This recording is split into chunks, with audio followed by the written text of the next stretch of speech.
Welcome to the Real News Network. I'm Paul Jay. We're talking to Sony Kapoor. Sony is the managing director of Redefine, Rethinking Development, Finance, Environment, international think tank. Used to work for Lehman Brothers and some of the other institutions on Wall Street. Thanks for joining us again, Sony.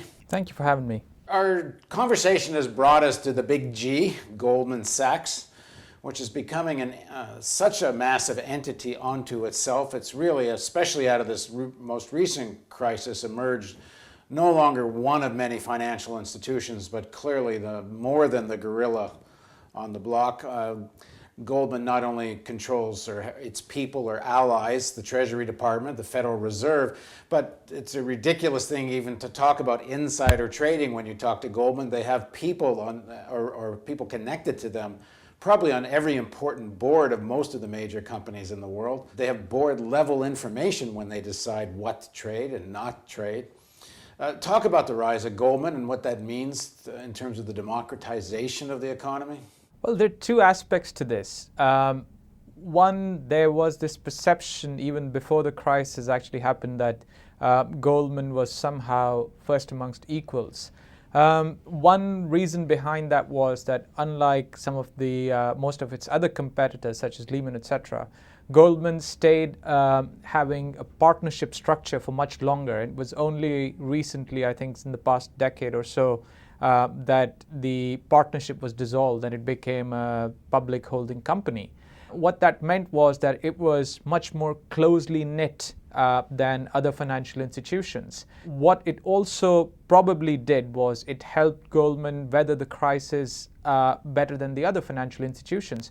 Because if you're a partnership, your capital and money is tied up with everybody else's and you stand to lose personally, which employees of Lehman and some of the other banks didn't. The worst that would happen to them would be that they wouldn't get their salary or bonus. They didn't actually actively lose any money. And what that meant was that the risk management practices within Goldman, where everybody was peeking over everybody else's shoulder, still had some residual footprint from those partnership days, even though the structure had changed. And I think it helped Goldman be more vigilant going into the crisis.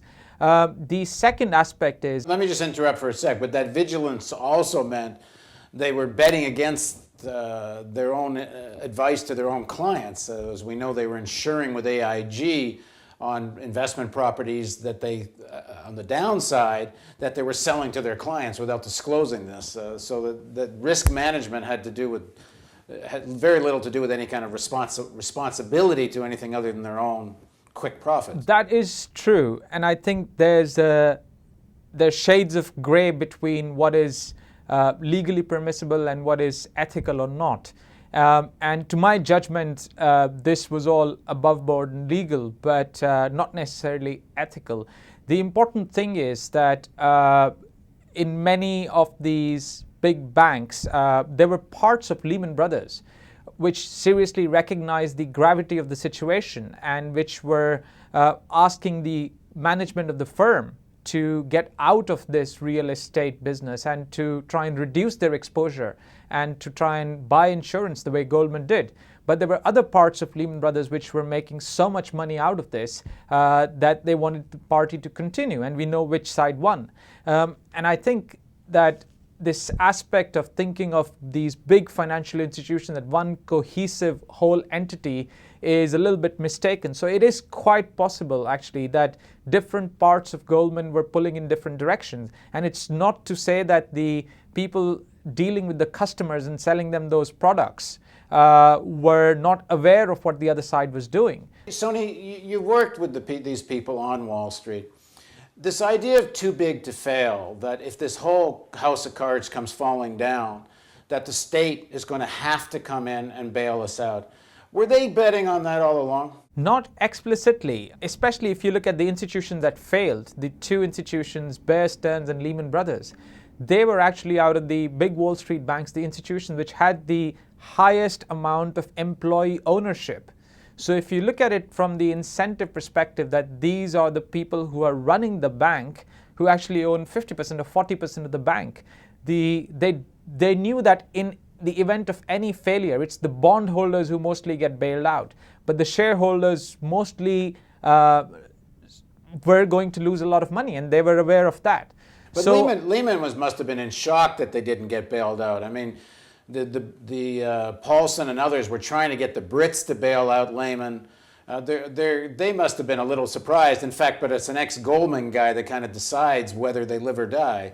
I mean, Goldman must have been betting they weren't going to go down. at one level, perhaps. But again, if you look at the individual employees, the calculations they make are very simple. So if you're an employee of Lehman Brothers and you own maybe 0.5% of Lehman Brothers or something, if you're a senior employee, but the amount of bonuses that you can get by betting the bank every year, year after year, are probably significantly higher than the amount you would lose if the whole bank failed. So from an individual perspective, it is still rational to bet the bank without counting on government bailouts. But collectively, it's disastrous. And what you've had is a failure of this decision making.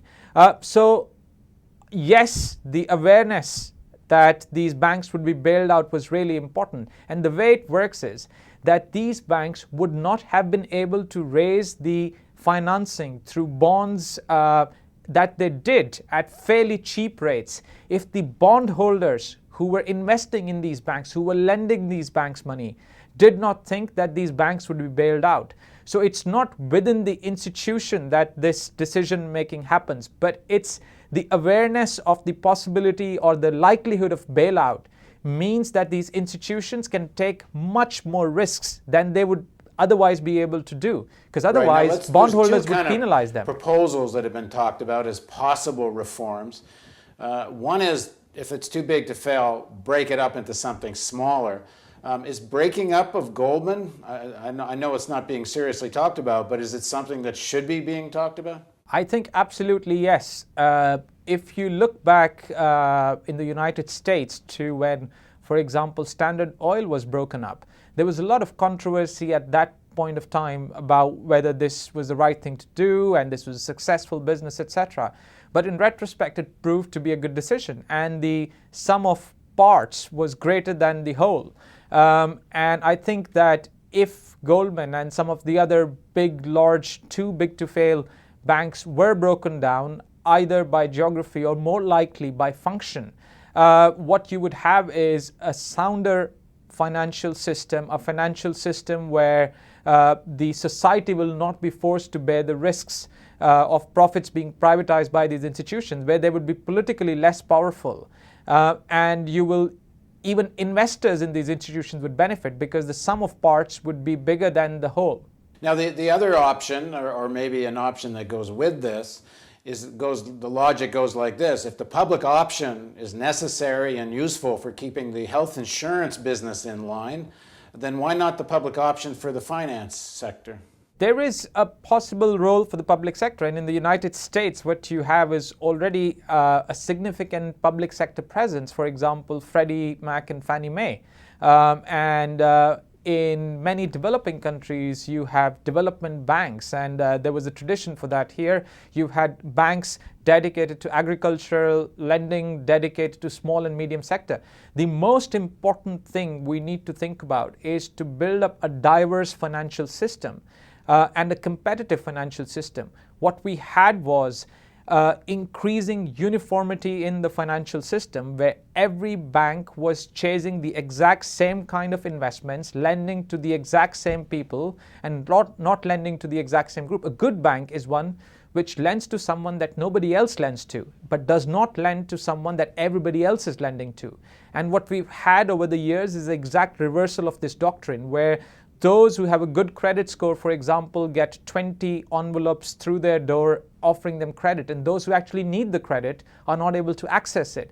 What you need to do is integrate this social goal of providing credit, enabling financial services which allow people to participate in society and grow, and combine that with the idea of having diverse financial institutions fulfilling real sector needs. And what this we're combination seeing is more probably stable. the opposite. We're seeing increased concentration of ownership on Wall Street, the rise of the monolith Goldman. And in the public sector, we're seeing the strengthening of the role of the Federal Reserve, which also strengthens the hand of the big banks. So we're not seeing more diversity, we're seeing more concentration of control. Absolutely. And this is why when we are discussing the changes we need to do, we need to not just reverse what has happened in the past 1 or 2 years of this increasing concentration, but go much further than that in actively fostering diversity, in actively imposing a more competitive landscape. And that is why breaking up these too big to fail institutions is extremely crucial to this idea of building up a stable financial system and a prosperous society. So maybe one thing people watching might do when they choose who they're going to vote for is vote for people who aren't getting any money from the finance sector. They might be a little more likely to have a little backbone on these issues, because most people in Congress are getting some kind of money from the finance sector. And certainly President Obama was one of the more bigger recipients of that. I'm not familiar enough with the landscape, but I think that the whole concept of lobbying and of campaign contributions from the sector that you are being elected to regulate and oversee is a flawed concept. And there might need to be a broader governance reform around public funding of election campaigns on much smaller budgets. You also might want to have some rules about people stepping out of Goldman right into public office. There could at least be like a 5-year moratorium or something between going back and forth between the so-called private sector and public sector. Absolutely. This whole revolving door concept is, it begs questions around possible conflicts of interest. That's a very serious problem. So I guess what we're really saying to all of us, we better understand this stuff. It isn't that complicated, because we're being taken to the cleaners in the name that this looks so complicated you can't really take a stand on it. But once you dig into it, it isn't rocket science. It's fairly Ponzi schemish. Absolutely. The whole concept where throughout the years, the banks, the bankers and the regulators, everybody said, this is too complicated, this is rocket science, you won't understand it, don't tinker with it, or the whole system, the whole financial system will go bust.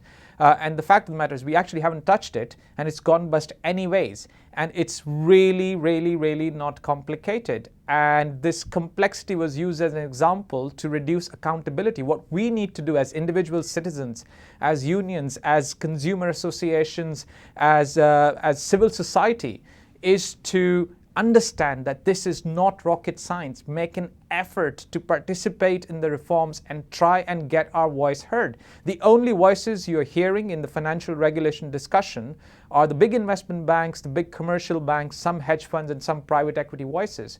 It's not just that the individuals, the consumers are missing from the debate and the taxpayers are missing from the debate, but also the big pension funds, the big reinsurance firms, the savings banks, the community banks. All that's a whole parts other of the story, financial sector. Why the union pension funds, which are enormous and big players in the economy, why the unions don't use the clout of their pension funds is beyond me, but they don't. This is one of those problems. We've revisited this interview series of collective action. Now, if you're an individual pension fund, CalPERS or one of the others, you need to make a decision, okay, how much realistic return can I expect on my investment? Most US pension funds have been factoring in returns of 9 or 10%. Now, if you're a small investor in a big economy growing at 2%, you can generate 9 or 10% year after year. But if you're the whole financial system, if you're a big pension fund, if you are the financial system, you cannot generate returns of 10% or 9%. And that we need to recognize that that is not a sustainable thing to do.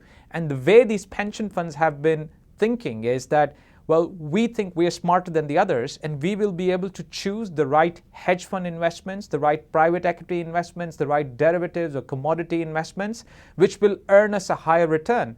Individually, everybody is thinking this, but collectively, it's impossible. And that is why there is a very important need for the unions and the pension funds and the bigger investment community and the government to start this honest discussion of what is possible and what isn't. We actually have a massive pension black hole, and it's time to recognize that and take that into account in the discussions on reforming the financial system. Thank you again, Sony, for joining us. Sony Kapoor from Redefine. And thank you for joining us on the Real News Network. And don't forget our financial reform, which is the donate button. It's here, I'm pointing here or there. Somewhere on this page is a donate button. And if you want us to keep doing economic news, and I think uncompromisingly, then you gotta hit donate. Thanks for joining us on the Real News Network.